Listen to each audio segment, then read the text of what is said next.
Bonjour à toi, cher doctorant, j'espère que tu vas bien. Dans la vidéo précédente, je te parlais que le doctorat ruine ta santé mentale et que ce n'est pas surprenant.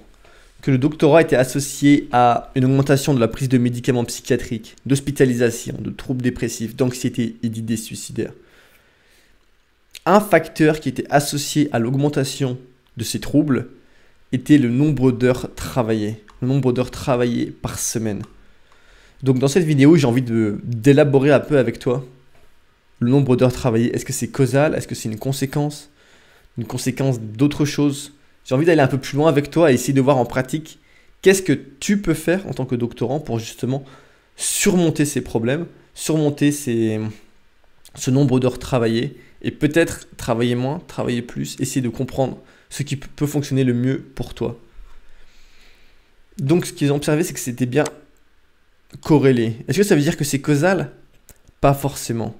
Et c'est là que j'ai envie de te dire quelque chose d'autre. C'est est-ce que tu te souviens de ce tableau que je te montrais? Ce qui m'intéresse, c'est l'avant-dernière ligne de ce tableau qui nous dit que je pense que développer des problèmes de santé mentale est la norme pendant la thèse. Plus de 40% des doctorants partagent ce point de vue. 42,3%. 32% disent que non et 25% ne sont pas sûrs. Ça veut dire que la majorité des doctorants interrogés pensent que c'est normal. C'est dans la culture, c'est intégré. Et le fait de penser que tu dois avoir des problèmes de santé mentale, c'est aussi associé avec le nombre d'heures travaillées. Donc je vais t'inviter à faire plusieurs choses et je vais faire les mêmes choses. Dans un premier temps, c'est de te poser et te dire combien d'heures est-ce que je travaille par semaine.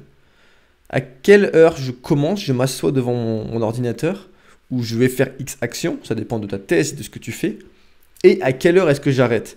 Combien de pauses je prends au midi, combien de pauses je fais dans la journée. Et fais ça pour les 5 jours de la semaine et pour le week-end. Est-ce que tu travailles plutôt 30 heures, 40 heures, 50 heures, 60 heures? Vraiment essayer de te poser et de voir combien d'heures tu travailles réellement. Et si tu veux comprendre si c'est causal, mais il y a une chose simple que tu peux faire, c'est de réduire ce nombre d'heures. Tu te dis, ok, je travaille 50 heures par semaine actuellement. Je vais passer à 35, 40 heures. Donc tu vois, tu enlèves des heures à ta semaine. Si par exemple tu as l'habitude de finir à 18 heures, pendant un mois, ou au moins une semaine, tu dis, ok, je vais finir à 16 heures. Tu vas voir si, est-ce que tu produis tout autant ou est-ce que tu produis moins? Est-ce que tu es autant productif ou est-ce que tu fais moins de choses? Ou est-ce que tu arrives à faire autant de choses mais en moins d'heures travaillées? Donc tu vas savoir ton niveau de productivité. Parce que n'oublie pas la loi de Parkinson qui dit que plus tu as de temps pour faire quelque chose, plus tu vas prendre de temps pour faire cette chose. Moins tu as de temps, plus tu vas faire cette chose rapidement. Ton niveau d'attention et de concentration sera plus élevé si tu as moins de temps pour faire la tâche. Et du coup, tu arriveras en moins de temps à faire la même tâche. Et comment tu te sens mentalement? Est-ce que tu te sens mieux après juste une semaine à travailler moins d'heures? Est-ce que tu te sens pareil? Est-ce que tu te sens pire? Une semaine n'est peut-être pas suffisant. Peut-être que tu vas devoir faire 2 semaines, 3 semaines. Qu'as-tu pu faire de ton temps libre en plus? Si tu arrives à gagner 2-3 heures par jour, que peux-tu faire? Est-ce que tu as plus de temps pour faire des activités, pour faire du sport, qui directement va influencer ton lendemain? Lorsque j'ai commencé mon postdoc, je me suis un peu laissé aller à cette culture académique parce que je voyais par exemple le professeur qui travaille, donc le PI, l'un des PI avec qui je travaille, sa recherche c'est sa vie, son travail de professeur c'est sa vie et du coup elle travaille énormément, elle se réveille à 5h30, à 6h elle commence à travailler. Le soir, lorsqu'elle discute un peu trop avec sa famille, elle se dit il faut que je retourne travailler. Et c'est ok si c'est ce qui lui plaît le plus. Moi, ça me dérange pas. Chacun gère comme il veut. Mais du coup, et elle travaille le week-end aussi. Et du coup, un peu indirectement, tu te retrouves influencé par les différentes personnes autour de toi. Et du coup, pendant quelques semaines, je m'étais laissé un peu aller et je commençais à me dire ok, bah, je travaille de plus longues heures. Donc, je restais facilement jusqu'à 17-18 heures. Ce qui n'est peut-être pas énorme pour toi. Mais pour moi, c'était déjà un gros changement à 17-18 heures. Parce que je commence généralement à travailler vers 7h30, 8h. Et Et je travaillais aussi un peu plus le week-end en me disant, ok, j'ai tout ça à faire, c'est vraiment important maintenant, c'est cette année la plus importante, il faut que je gère ça ici. Et du coup, j'ai mis d'autres activités de côté, j'ai mis d'autres choses de côté qui, j'avais pas forcément. Sur le coup, je me dis que ça valait le coup de les mettre de côté. Du recul, je sais pas, faut voir au long terme. C'est toujours difficile de jauger. Mais je sais que que j'aimais faire ces autres choses. J'ai pas forcément réduit mon sport, mais je sais que depuis quelques semaines, j'ai décidé de changer un peu la manière dont j'abordais les choses. J'ai décidé de me dire, ok, je termine mes journées à 16 heures. Donc j'essaie de terminer généralement à 16 heures. La plupart des gens trouvent que c'est assez tôt. Mais quand tu finis à 16 heures, ça te laisse pas mal de temps pour faire du sport après, pour faire d'autres activités. Ça me laisse du temps justement pour gérer mon blog. Et ça me fait plaisir. J'aime bien faire ces choses-là, lire d'autres articles scientifiques pour mon blog. Est-ce que c'est du travail ou pas? Ça, à toi de voir. En tout cas, c'est pas du travail directement sur mon postdoc. Donc c'est quelque chose de différent sur ma recherche. Et si tu réussis à réduire ce nombre d'heures, tu vas pouvoir voir justement si tu vas aller mieux ou pas. Donc prends le temps, pose-toi. Je connais beaucoup de doctorants qui cherchent à compenser leur journée peu productive en travaillant plus longtemps le soir ou en travaillant le week-end. Et ce n'est pas une bonne stratégie. C'est pas comme ça que tu vas réussir ta thèse. Le but de ton doctorat n'est pas de cumuler les heures de travail et te dire plus je travaille, plus je suis productif. C'est pas vraiment ça la thèse. La thèse, tu as une direction, tu as une vision et tu essaies justement tu essayes grâce à ta vision de te dire ok, où est-ce que je veux aller, qu'est-ce que je veux faire et qu'est-ce que je dois faire aujourd'hui pour justement avancer dans la bonne direction. Et si tu veux réussir à voir ça plus clairement, eh bien j'ai énormément d'articles sur mon blog dans lesquels justement je partage comment se gérer en thèse, comment avancer dans son doctorat.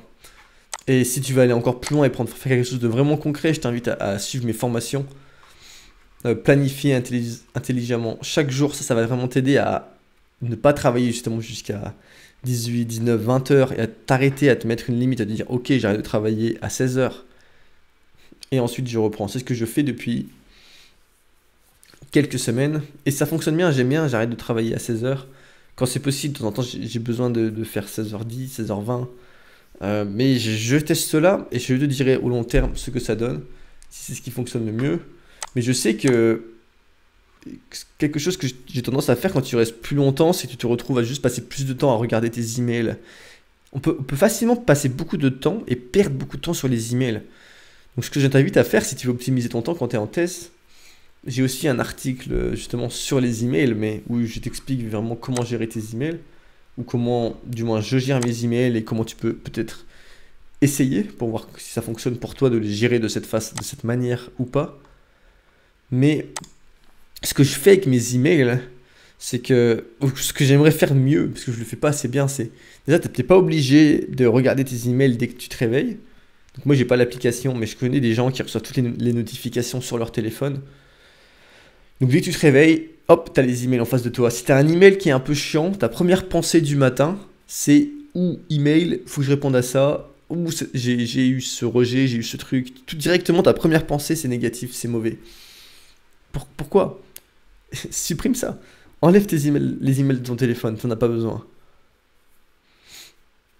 Regarde tes emails pas avant 11 heures peut-être, par exemple. Tu te dis, ok, avant 11 heures, je travaille sur quelque chose, je fais quelque chose de concret.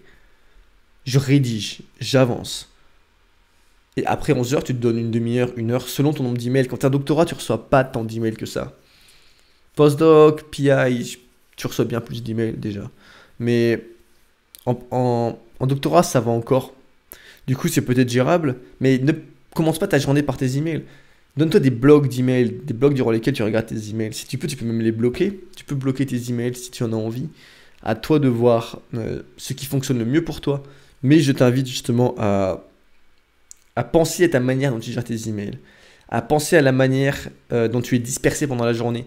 Est-ce que lorsque tu travailles, tu passes ton temps à regarder ton téléphone? Est-ce que ton téléphone est sur ta table ou est-ce qu'il est dans une autre pièce? Ça, ce sont aussi des facteurs qui peuvent influencer. C'est pour ça que tu peux te poser cette question. Qu'est-ce que je fais? Est-ce que je regarde mes emails ou est-ce que je regarde mon téléphone lorsque je travaille ou est-ce que je ne fais que travailler? Et c'est peut-être pour ça que tu te retrouves à passer des longues journées parce que tu es très distrait. Tu vois, moi dans mon cas, en un clic, tu peux te retrouver sur différents réseaux sociaux.